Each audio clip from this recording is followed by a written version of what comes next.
নমস্কাৰ ষ্টাৰ খবৰলৈ স্বাগতম জনাইছো। এটা খবৰে সমগ্ৰ দেশ বিৰোধী কৰিছে। মধ্যপ্ৰদেশৰ কংগ্ৰেছ নেত্ৰী নুৰী খানে অভিনৱ প্ৰতিবাদ কৰিছে। জল সত্যাগ্ৰহ কিয় কৰিবলগীয়া হ'ল এইগৰাকী কংগ্ৰেছ নেত্ৰীয়ে? ভাৰত চৰকাৰ তথা ৰাজ্য চৰকাৰে গংগা পৰিষ্কাৰ কৰাৰ বাবে দিনে নিশাই কষ্ট কৰি আছে, কিন্তু এতিয়াও হয়তো গংগা পৰিষ্কাৰ কৰিব পৰা নাই। ঠিক তেনেদৰে মধ্যপ্ৰদেশৰ পবিত্ৰ শিপ্ৰা নদীৰ দুৰ্গন্ধময় পৰিস্থিতি দেখিবলৈ পোৱা গৈছে, আৰু তাৰ পাছত ৰাজ্য চৰকাৰ আৰু ভাৰত চৰকাৰেও এই নদীৰ নিষ্কাশনৰ বাবে যদিও দায়িত্ব লৈছিল, কিন্তু এতিয়ালৈকে বিশেষ কোনো পদক্ষেপ লোৱা নাই ভাৰত চৰকাৰে, আৰু তাৰ বাবে এই সত্যাগ্ৰহ জল সত্যাগ্ৰহ অভিনৱ প্ৰতিবাদ কাৰ্যসূচী লৈছে কংগ্ৰেছ নেত্ৰীগৰাকী। কংগ্ৰেছ নেত্ৰী নুৰী খানে এই কথাও সংবাদ মাধ্যমৰ আগত জনায়, যদি অনাগত সময়ত ভাৰত চৰকাৰে শিপ্ৰা নদীৰ ক্ষেত্ৰত কোনো বিশেষ পদক্ষেপ নলয়, তেন্তে ভৱিষ্যতলৈ এই প্ৰতিবাদ অব্যাহত থাকিব বুলিও ঘোষণা কৰে। বহু সময় নদীৰ বুকুত সত্যাগ্ৰহ আন্দোলন কাৰ্যসূচী লৈছিল এইগৰাকী কংগ্ৰেছ নেত্ৰীয়ে, আৰু তাৰ পাছত অসুস্থ হৈ পৰিছিল এইগৰাকী কংগ্ৰেছ নেত্ৰী। তাৰ পাছত চিকিৎসালয়ত ভৰ্তি কৰোৱা হয় এইগৰাকী মধ্যপ্ৰদেশৰ কংগ্ৰেছ নেত্ৰী, আৰু ইয়াৰ পাছতে সমগ্ৰ দেশত চৰ্চিত হয় এই খবৰ, আৰু সকলোৱে বিশেষকৈ কংগ্ৰেছৰ ফালৰ পৰা এইগৰাকী নেত্ৰীক ধন্যবাদ জ্ঞাপন কৰিছে, আৰু এই যি সাহস কৰিছে সেই সাহসক কংগ্ৰেছে কৃতজ্ঞতা জ্ঞাপন কৰিছে। লগতে ভাৰতবৰ্ষৰ বিভিন্ন ব্যক্তিয়ে নুৰী খানক কৃতজ্ঞতা প্ৰকাশ কৰিছে, আৰু মধ্যপ্ৰদেশৰ বিভিন্ন নাগৰিকেও নুৰী খানক কৃতজ্ঞতা প্ৰকাশ কৰিছে। আমি আগবঢ়াইছো এই বিশেষ প্ৰতিবেদন নুৰী খানে কি কৈছে, কিয় এই বৃহৎ প্ৰতিবাদী কাৰ্যসূচী লবলগীয়া পৰিস্থিতিৰ সন্মুখীন হল এইগৰাকী কংগ্ৰেছ নেত্ৰীয়ে। আগবঢ়াইছো এই বিশেষ প্ৰতিবেদন। आराम से एक भी नीचे गया कि तुम केबल मत नीचे देखना, ये केबल जा रही है नीचे, छोड़ो नहीं जाएगी चली गई, अब क्या नहीं जाएगी। अरे जान दो, केवल जान दो, कोई तकलीफ नहीं है, पर वो उसमें नहीं चलो ठीक है, दिख रही है साहब। रुकना 1 मिनट 2 मिनट रुकना है, जाओ एक और आ रही है मैदान में, आ जाओ कोई नहीं है रास्ते में। साइड में हाँ ना सीधे नीचे जाए अभी सत्याग्रह में शामिल हो जाएंगे। वाला है बैठ जाओ, मैं काम करूँ तो बता देना। हाँ बटो अपना काम तो 1 मिनट रुकना है।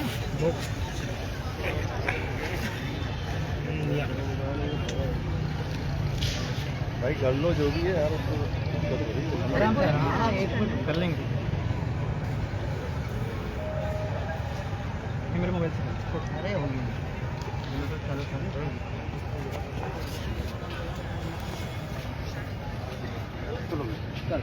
बोले मैम, आज क्यों आप यहाँ पर आए हैं और क्या आपकी मांग? देखिए, मध्य प्रदेश प्रदूषण बोर्ड की एक रिपोर्ट है जिसके मुताबिक शिप्रा का जो जल है वो पीने की तो दूर की बात, नहाने के काबिल भी नहीं रह गया है। शिप्रा एक सामान्य नदी नहीं है, इसका पौराणिक और धार्मिक महत्व भी है। वर्तमान सरकार खुद को हिंदूवादी सरकार कहती है। शर्म आनी चाहिए शिवराज सिंह चौहान जी को, क्योंकि अब तक 20 वर्षों में 650 करोड़ की राशि शिप्रा शुद्धिकरण के नाम पर खर्च की गई है। 2016 के सिंहस्थ में 100 करोड़ रुपए खान डाइवर्शन के नाम पर खर्च किए। नर्मदा शिप्रा लिंक योजना के नाम पर 500 करोड़ रुपए खर्च किए। 2004 में नदी शुद्धिकरण के नाम पर, नदी विस्तारीकरण के नाम पर भी 6 करोड़ रुपए की राशि खर्च की गई है। लेकिन आज साधु संतों की गुहार भी शिवराज सिंह चौहान को सुनाई नहीं दे रही है। 600 करोड़ का भ्रष्टाचार हुआ है। शिप्रा जीवन दायिनी नदी है, जो बहती है तो धर्म नहीं पूछती, सभी को पानी देती है, उज्जैन की लाइफ लाइन है। आज मजबूर होकर मुझे जल सत्याग्रह करना पड़ रहा है। मेरी पहली मांग है कि जो भ्रष्टाचार हुआ है उसकी जांच करवाई जाए और संबंधित अधिकारियों को जेल के अंदर भिजवाया जाए। दूसरी मांग मेरी ये है कि इसके लिए क्या ठोस रणनीति बनाई है। अब तक 650 करोड़ खर्च हो चुके, लेकिन मिट्टी के पुल बनाए जा रहे हैं जो बह जाते हैं, और खान नाले सहित 16 गंदे नालों का जल शिप्रा के शुद्धिकरण में जो उसकी शुद्धता है, उसकी पवित्रता है, उसकी पाकीज़गी है, उसे खराब कर रहा है। मेरा आंदोलन जारी रहेगा जब तक सरकार की तरफ से मुझे जवाब नहीं मिल जाता है। मैं जल सत्याग्रह पर अडिग हूँ। पहले भी 2 बार आप आंदोलन कर चुकी हैं। देखिए, पहले भी मैंने 72 घंटे भूखे प्यास रहकर आमरण अनशन की थी। प्रशासन मेरे पास आया था और कहा था कि हम बहुत जल्दी रणनीति बनाएंगे। रणनीति पैसा खाने की, 100 करोड़ खर्च करने के बाद खान का डाइवर्शन नहीं किया गया, क्यों? आप जानते हैं गंदे नालों में क्या आता है? मलमूत्र। जो श्रद्धालु यहाँ आकर आस्था की डुबकी लगाते हैं, उन्हें क्या पता है कि वो जहरीले और मलमूत्र के पानी में डुबकी लगा रहे हैं? ये सरकार भगवान के साथ छलावा कर रही है। जिसे माँ कहा जाता है, उसके आंचल को अपवित्र कर रही है और शिप्रा की बेटी आज उसके आंचल में समा गई है। और अगर जरूरत पड़ी तो यहाँ पर मैं आत्महत्या कर लूंगी, लेकिन जब तक शिप्रा शुद्धिकरण की ठोस रणनीति सामने नहीं आती, मैं यहाँ से उठने वाली नहीं हूँ।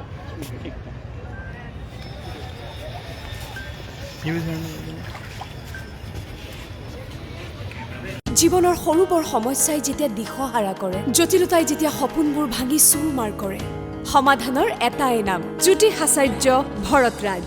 দৰিদ্ৰতাই যেতিয়া ঘৰুৱা সুখবোৰ হৰণ কৰে, সন্তানৰ সুখবোৰ যেতিয়া অকালতে মৰে, সুখৰ সেই বাগিচাখন পুনৰ ফুলাই তোলাৰ নাম মাথো এটাই, অসম সন্তান জ্যোতি আচাৰ্য ভৰতৰাজ। ভৰতৰাজ এষ্ট্ৰ সমাধান and research centre, phone number 9954325775।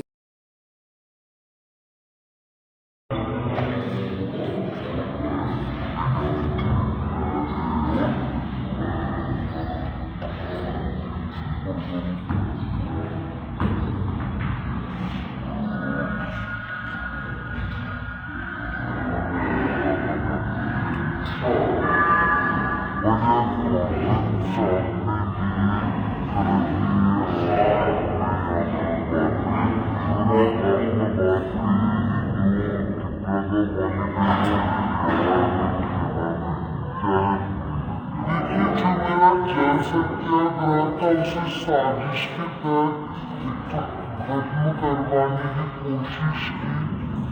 साथ में जब मैं डूब रही थी तो प्रशासन की कोई व्यक्ति जैसे एसडीएम सामने गए कि हमने उन्हें बाहर निकलवाया। उनका कोई एक व्यक्ति मुझे बाहर निकालिए, वह एम्बुलेंस नहीं। उन्होंने कहा एम्बुलेंस की मुझे जरूरत भी नहीं, जबकि मेरा बॉडी टेम्परेचर 35 रह गया था। मौत के बहुत करीब थी, 1 मिनट का फासला था इधर या उधर। लेकिन एसडीएम साहब ने जो झूठ कहा है, उसे उजागर करने के लिए मैं आज आप लोगों के बीच खड़ी हूँ। और दूसरी बात ये कि शिप्रा का जन्म मैं अपनी मीडिया के साथियों के साथ लाऊंगी।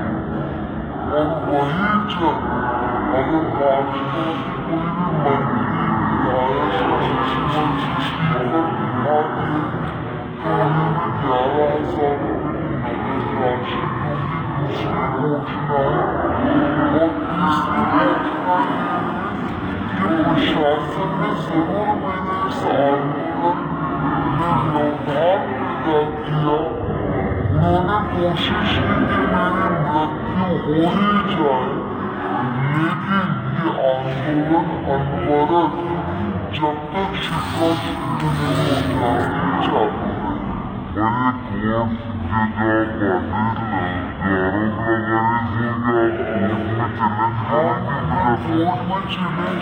জীৱনৰ সৰু বৰ সমস্যাই যেতিয়া দিশহাৰা কৰে, জটিলতাই যেতিয়া সপোনবোৰ ভাঙি চুৰমাৰ কৰে, সমাধানৰ এটাই নাম, জ্যোতি আচাৰ্য ভৰতৰাজ। দৰিদ্ৰতাই যেতিয়া ঘৰুৱা সুখবোৰ হৰণ কৰে, সন্তানৰ সুখবোৰ যেতিয়া অকালতে মৰে, সুখৰ সেই বাগিচাখন পুনৰ ফুলাই তোলাৰ নাম মাথো এটাই, অসম সন্তান জ্যোতি আচাৰ্য ভৰতৰাজ। ভৰতৰাজ এষ্ট্ৰ সমাধান and research centre, phone number 9954325775।